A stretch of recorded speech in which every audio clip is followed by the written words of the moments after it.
क्या बन रहा है? चाय बन रही है थोड़ी सी चाय बनानी है।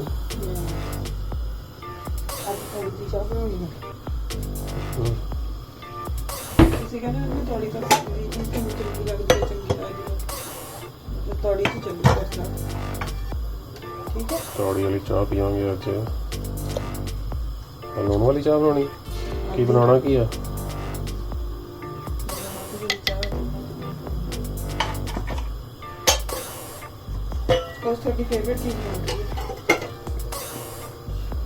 ओके भी की बनता देसी घ्यो भी आ गया।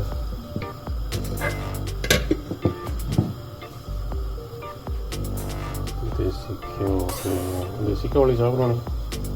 अच्छा ठीक है राजमा दाल राजमा ठीक है। मां राजमा दाल मखनी राजमा मैं भिओ के रखते सीगे ते दाल हुण मैं नाल विच पा के ते धो ली आ।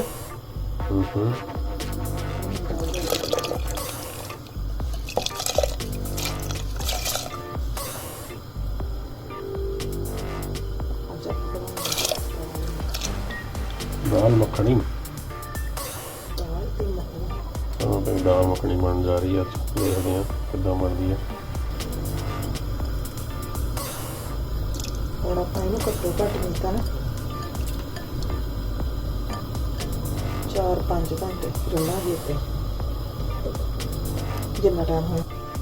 अच्छा बस इधर रख देनी है हम तो वेट करेंगे बस मैं कुछ नहीं करना है। चलो जी थोड़ी चाहिए पानी उबाल के थोड़ा मैं इदा रखा भी बाहर ना आ जाए फिर जो थोड़ी रिजी सी पै गई रिजन लग गई फिर अच्छा बाहर ना निकल जाए ना। वैसे तो हल्दी ते घ्यो पा लो तो फिर निकल जानी होंगी पर फिर भी हम बस करना।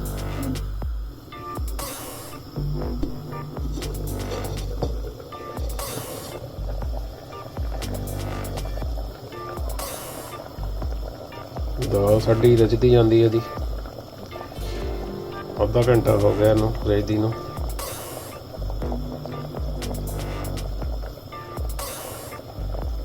ढक देंगे।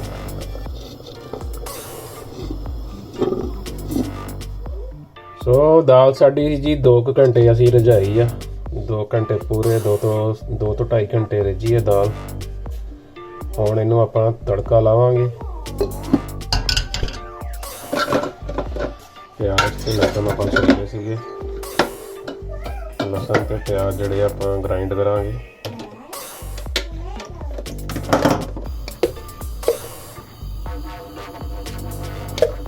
कढ़ाई च पाओ घ्यो।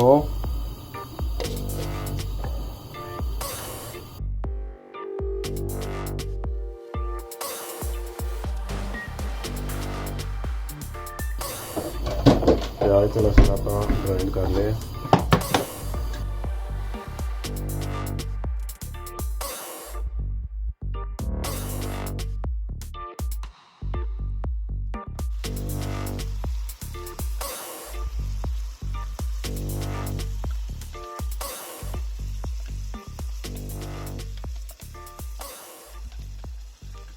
और जी आप जो प्याज ते गार्लिक आप लसन जो ग्राइंड किया वो पाता विच।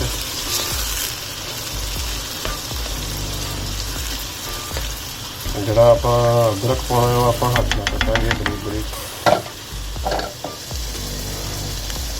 प्याज अपने भुज गए जी। हम आप पावांगे अदरक ते हरी मिर्च।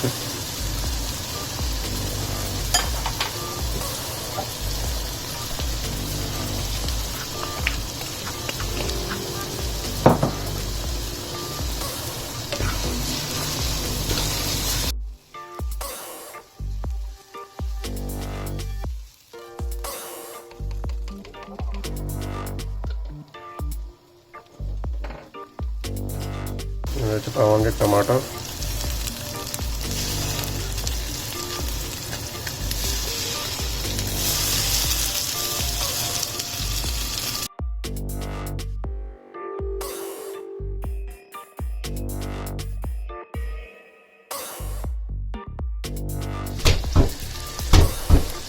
पावांगे जी नमक।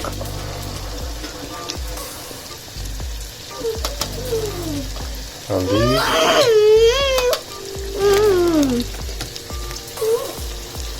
मसाला, लाल मिर्च, थोड़ा जा meat masala, kitchen king sorry kitchen king का थोड़ा जा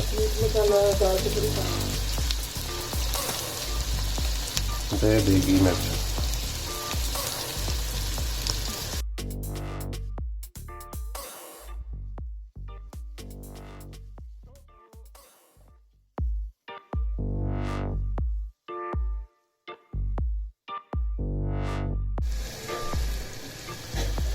तड़का साडा तैयार है जी। ਹੁਣ ਆਪਾਂ ਇਹਨੂੰ ਦਾਲ ਚ ਪਾ ਦਾਂਗੇ।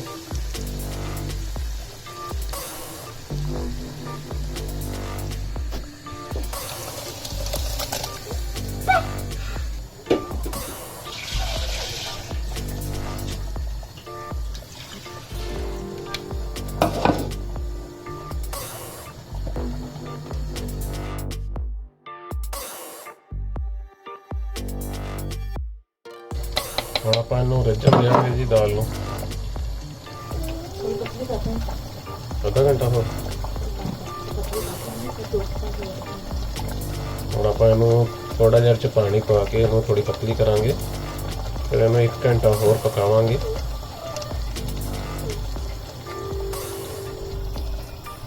ਜਿਹੜੀ ਕੜਾਈ 'ਚ ਆਪਾਂ ਤੜਕਾ ਤਿਆਰ ਕੀਤਾ ਸੀ ਉਸੇ 'ਚ ਆਪਾਂ ਪਾਣੀ ਪਾ ਕੇ ਥੋੜਾ ਗਰਮ ਕਰ ਲਾਂਗੇ। पानी थोड़ा गर्म करके फिर आप दाल च पा देंगे।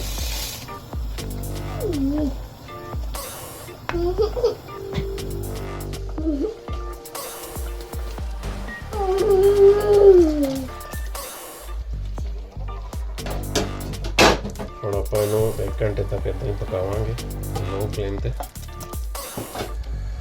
दाल साडी ऑलमोस्ट रेडी है जी, बन के तैयार आ। हम इस पावांगे आप धनिया ते ਆਪਾਂ ਪਾਵਾਂਗੇ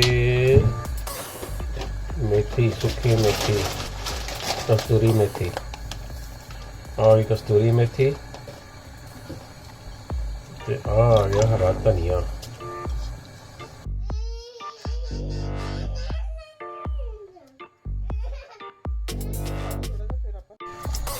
सो दाल अपनी रेडी है जी, बड़ी वधिया स्मैल आ रही है, बहुत सोहनी घुटी है दाल अपनी रिज के। और जी स्मैल है यदी मतलब जिदा चूल्हे ते बनती होंगी वो स्मैल आ रही है। स्मैल नहीं कहना, वाशना कहना, वाशना आ रही है जी दाल की।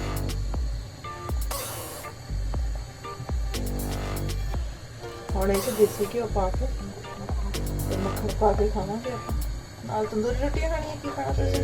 ਚਲੋ ਜੀ ਤੁਸੀਂ ਵੀ ਟਰਾਈ ਕਰੋ ਆਪਣੇ ਘਰ 'ਚ, बड़ी सोहनी बनती है ये दाल माह राजमा की। वैसे तो सारे जानते ही आ, पर जिन्होंने नहीं पता वो तुसीं इदां बना सकते हो।